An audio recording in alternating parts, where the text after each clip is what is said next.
Hello once again, ladies, gentlemen, and non-binary friends, and welcome back to Gaming Nest News here on Nest HQ. It's Joker once again leading the charge for this week's show. We got a lot in store for us coming up this week from a bunch of different people, bunch of different contributors, which we love to see. First up, we're going to send it over to our boys at Project Supervillain once again. They're going to take a look here at Stadia, at the Google Stadia, see exactly what happened, why Stadia folded, and what's in store for Google for the future with this gaming platform that has now collapsed. So, Project Supervillain, take it away.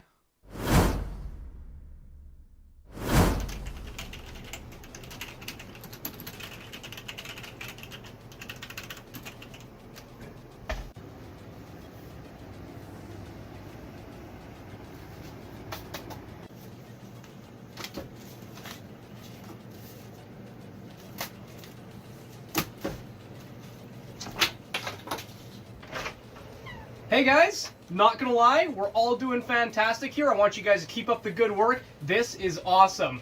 Our numbers are doing great, gonna have a great year. Long live Stadia.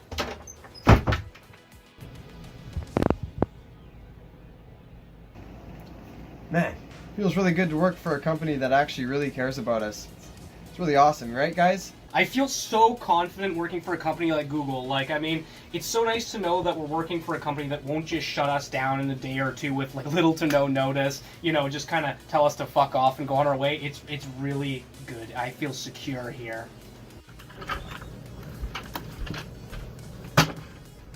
What's this? It's your severance. What? Why? What? Said we were doing good. Come on, fuck off. No, Come no. on, get out. I don't want to go. No, fuck it. We're I don't shutting want down. to go. We're shutting down. I don't Those give a are fuck. mine. No, actually, that's mine. Hey, that's mine my too. shirt. No, that's mine too. I paid for the shirt. I paid for it. Give it back. Okay. Get. Okay. Fuck it. Hey, you busy working, are you? Oh, fuck. Not anymore. Oh, fuck. Oh, my God. What? No, please. I don't want to go either. Go. You're out. You're Wait out. for me, Jacob. Closed. I don't like it here. That means you too, fuckface. Fuck! Fuck off. Fucking Google. What's up, everybody? We're your hosts from Project Supervillain. I'm Mark Drifter, I'm Kill Boss. and we're back with some more news. That's what it's like to work for Google, by the way. That's exactly what happened. I was there. Me too! And the work conditions were freaking fantastic. They gave out free peanuts. They actually do have a rule where you have there has to be free food within 100 feet of any employee. Oh, do they? Yes. Well, then I wasn't lying. So yeah, if you are a part of the gaming scene, you have no doubt heard of Stadia by this point. It is an absolutely epic failure. It was doomed to fail from the start. Everyone kind of perceived that. And here we are at its tombstone. We are reading the epitaph right now. And I guess we're just continuing our trend of reviewing horrible products, because last week we talked about how crappy Anthem was, and this week we're going to talk about how crappy Google Stadia is. We're going to keep it really short this time, though, because, pretty well, we're going to say the same thing we said about Anthem, but in different ways. There's a bit more of a different situation going on with Google Stadia, so let's just get into that. So, one of the biggest things that a lot of developers and insiders have been talking about when it comes to Stadia and why it failed, how it failed, has been a lot of the false promises. Not only the false promises that were given to all the developers and all the people working with Google on Stadia, but consumers as well. Let's face it, when anyone is signed up for this subscription service, they have been met with a wall of disappointments and false promises, things that have just not lived up to what Google said it was going to be, whether it be the fidelity of games or how well they perform. It just seems like you could always get a better experience on different hardware. Despite the convenience of Stadia, it just always seemed there were better experiences everywhere else. No doubt, and on top of all that, they seem to mishandle their employees, as well as just pretty well every aspect of video game development. So for the gaming development teams, they brought on a bunch of employees, told them things were going well, and then after about a year and a half, it looks like they've just started to cut them off the team, and, zero severance, none of that stuff, just bye. just like you guys saw. And it's clear they just have no handle on how to make a video game. They thought they could do it. They had this like, oh yeah, we could do anything. We're Google. We're Google. But then they started doing it, and they're like, wait, what? You can't just like manufacture art like that? Well, yeah, like what else have they made even? Oh, I don't know. Let's just go and refer to the fucking giant graveyard of services and platforms that they have killed and discontinued over the last decade. Let's refer to that, shall we? I'm sure there's over 200 things in there. Let's go and take a look. Roll the footage.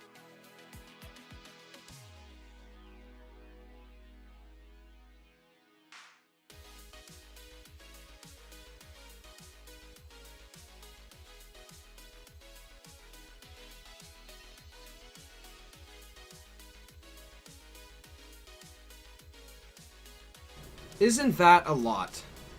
It's a lot. That's a lot. Yeah, that makes me nervous.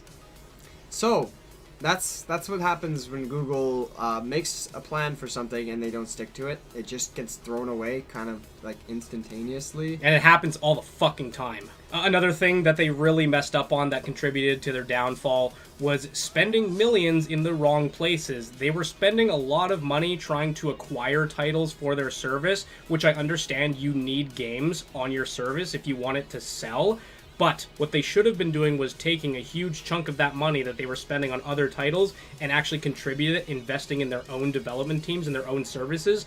Guarantee they would have had a lot of talented individuals able to make the games that they wanted that would sell very well. You could have even had some Stadia exclusives. You know, I mean, that's kind of a scary thought considering the performance of the platform. But still, had they invested the time and money into it and thought about that a little bit more than not at all, it probably would have turned out a lot better.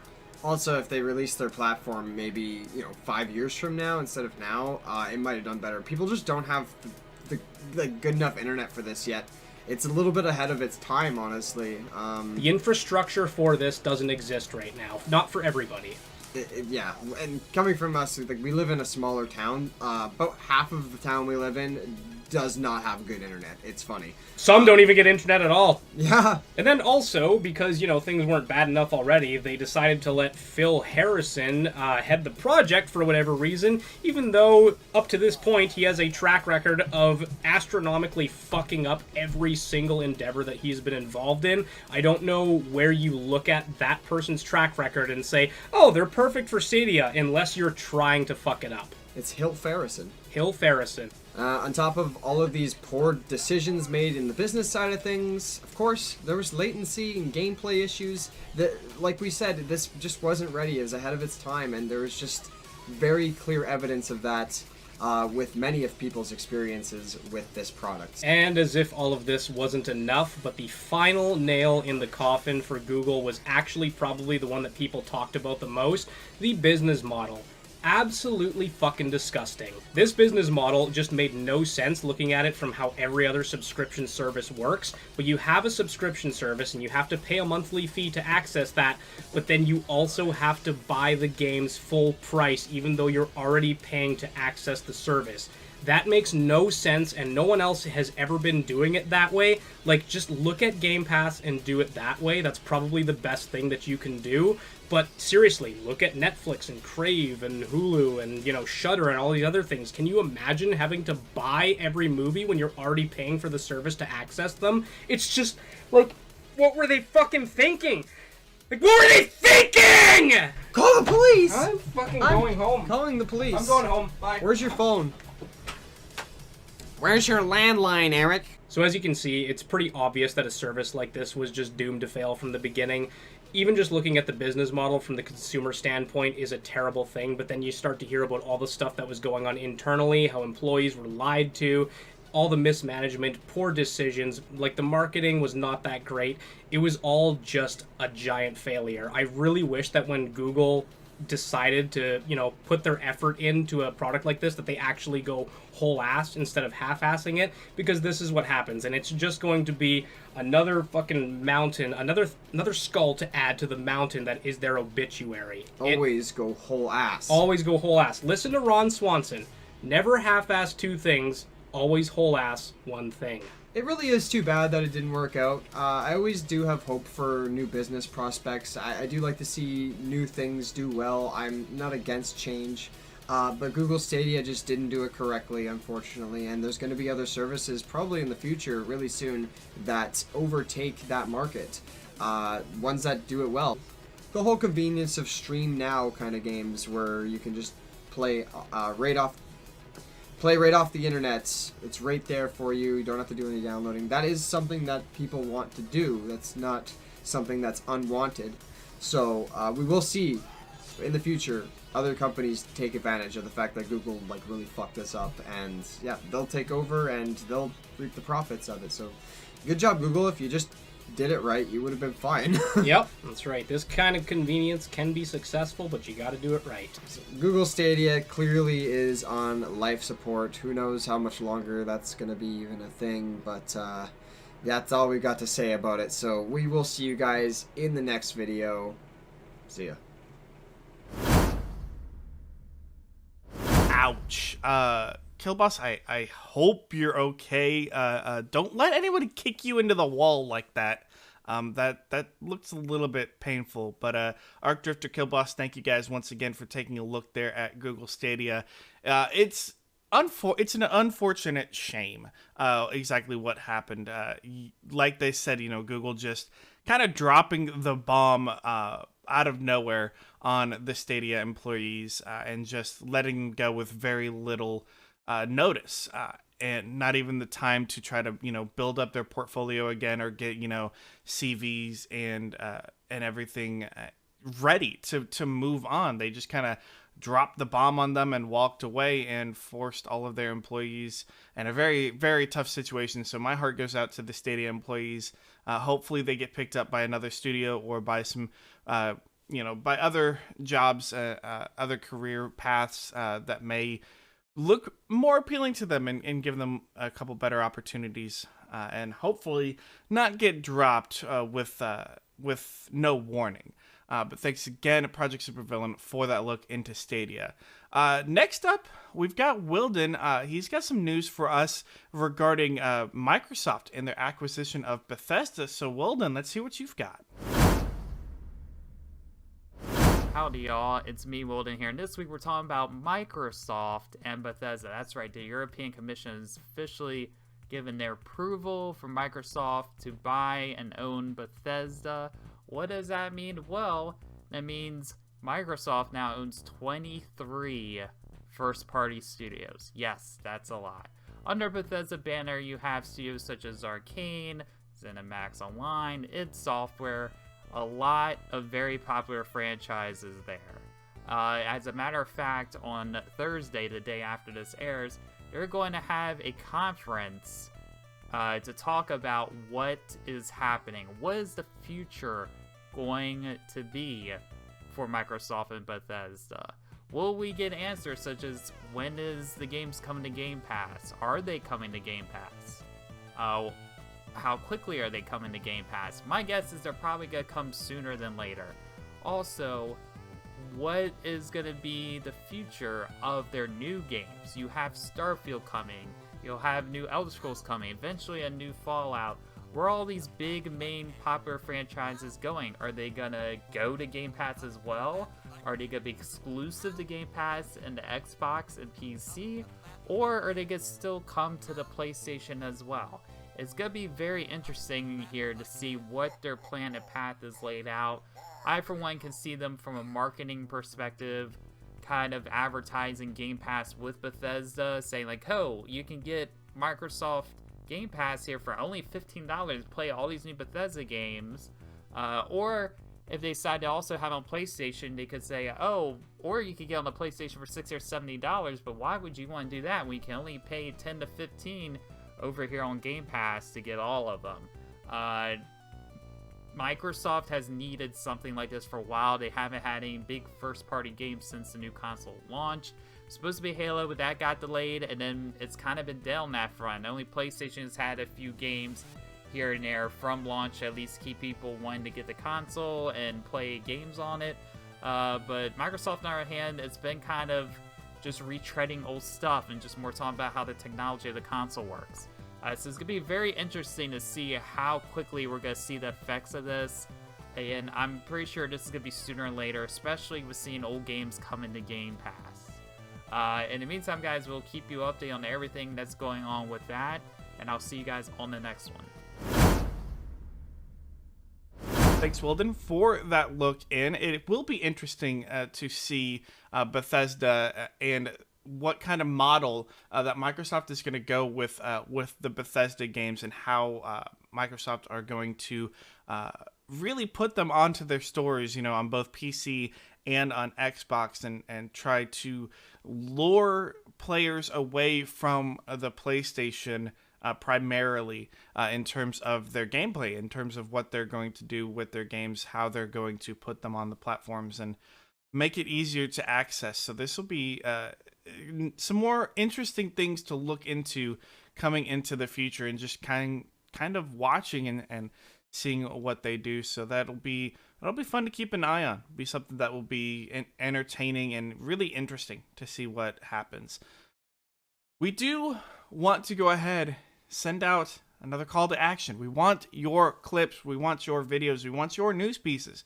So please, if you do have any information or anything that you want to send in to us, anything you want to be a part of here at Gaming Nest News and Nest HQ, please send us your clips, send us your news piece information over to info@nesthq.online. We'll definitely want to work with you, make sure that you can get here on our show. We can get your clips, your gaming clips up on the show, your news pieces and your information as well up to a broad range of audience members. We would love to have you on, so please, again, info@nesthq.online for all of that information.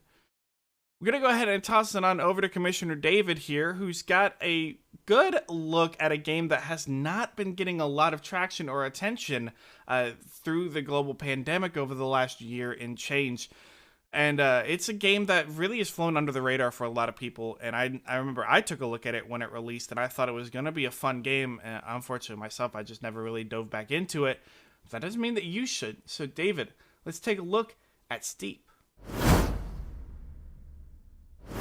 Let me just state for the record here, I have no problem with traveling to the 7th level of hell and blowing demons' heads off, or even participating in brutal and vicious trench combat, or causing the local police department to really work for their overtime in Los Santos. However, there are some times when we just need to step away from that all and have some zen.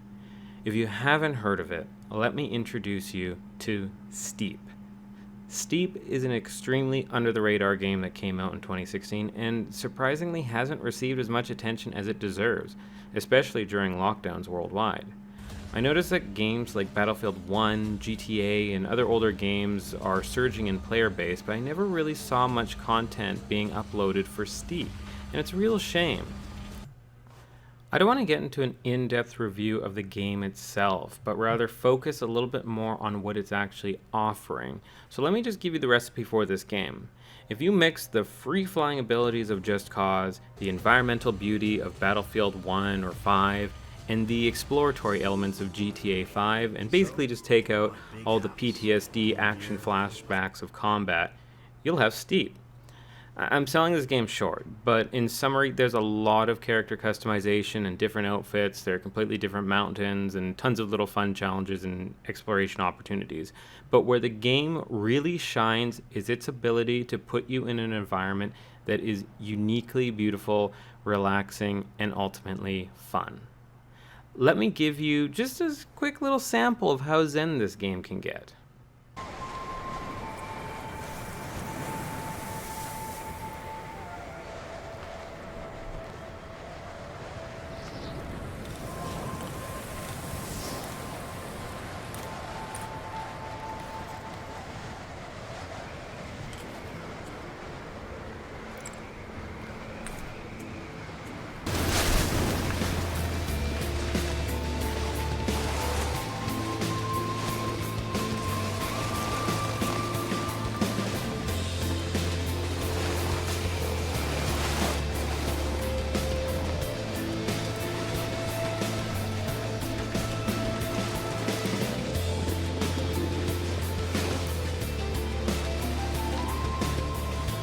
There's a beauty in its tranquility.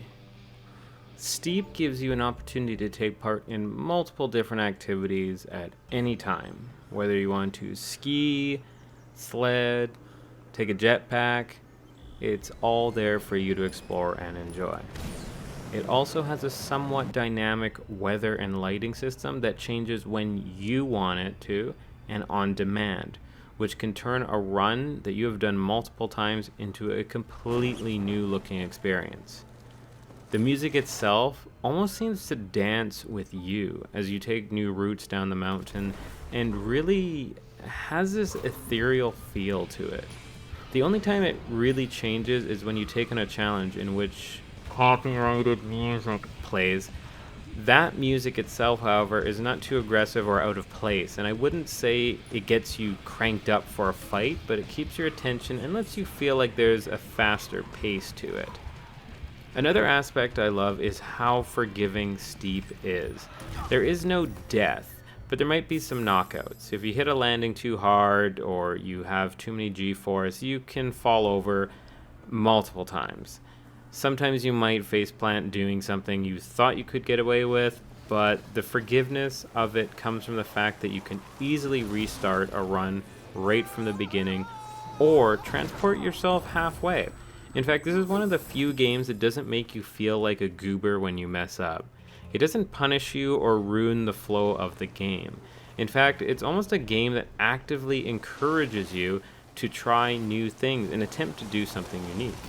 The only time you may get frustrated is during the challenges, but again, those are challenges, so they're meant to add some level of difficulty to the activities that you're doing.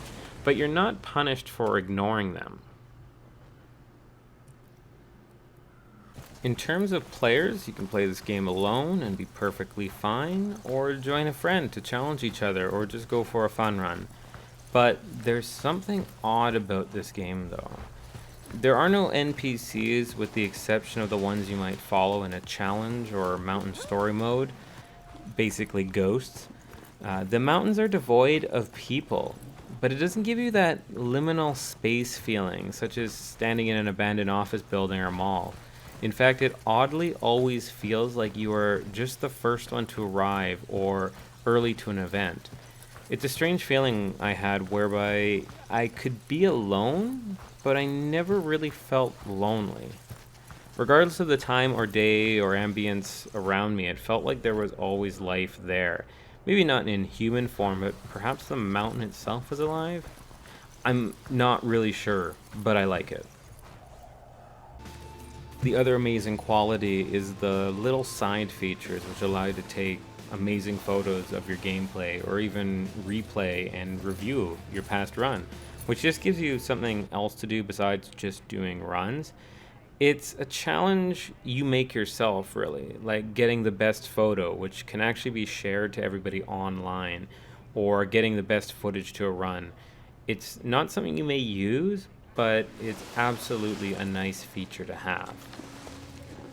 Overall, I love the fact that you can make this game feel like your own, whether it's the customization of characters, personal or set challenges, and just the free and seamless flowing nature of the gameplay. I highly recommend you check this game out to just use as a tool of relaxation and fun. You'll never really find a dead end to the gameplay. And during these times, it's good to chill out. Get it? Chill out. Because the snow and the mountain and how it's cold. And I'll see myself out.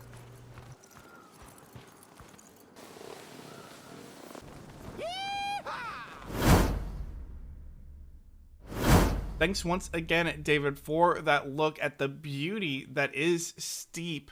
It really was a shift of styles in this kind of action sports game genre. Excuse me, like like SSX or Cool Borders. Even if you're going way deep into the past of snowboarding action games, where usually it is typically all action, or it's very edgy, it's very comical, it's very much big boisterous personalities, and the big tricks and the hard-hitting action and all of that. And so cool to see Steep go in a completely different direction. They opened up the beauty of the map. They really made it so you could do basically anything you wanted to in that game. You could do the freestyle rides, you could do the mountain exploration, you could do the big tricks, you could take your time, and it was so fun to play it. I really do highly suggest looking into it if you are an action sports player. If you like snowboarding, skiing, those kind of games, I think you would definitely enjoy the spectacle, the beauty that is Steep. So again, David, thank you for taking a look at that and for refreshing my memory on a game like that. Was definitely something that I enjoyed at the time, and I'm probably going to look back into coming up here in the future. That is, again, going to be it for us here at Gaming Nest News for this week. Don't forget, again, we're looking for those contributors, who want to be on our show. Again, info@nesthq.online for any questions, any comments, or any clips, videos that you want to put on the show. Once again, we're still working towards those weekly tournaments, or towards the tournaments here at Nest HQ, making sure that we can provide you with the best gaming opportunities. Keep an eye out on all the social media for more information. Make sure to hit that like and follow button here, and even hit that subscribe button if you do wish. Any bit of monetary investment we do get will come right back towards the show, to making sure that we can bring you all the news and information that you want to know on a weekly basis. So once again, thank you so much to all of our contributors this week: Project Supervillain, Arcboss, Killboss, and Arc Drifter, Wilden as well, David for the videos. We really appreciate it. Don't forget to send yours in to give us more information. That's gonna be it here once again for Gaming Nest News for this week. We'll love to see you. Come back next week. We'll have some more Gaming Nest News for you. Take it easy.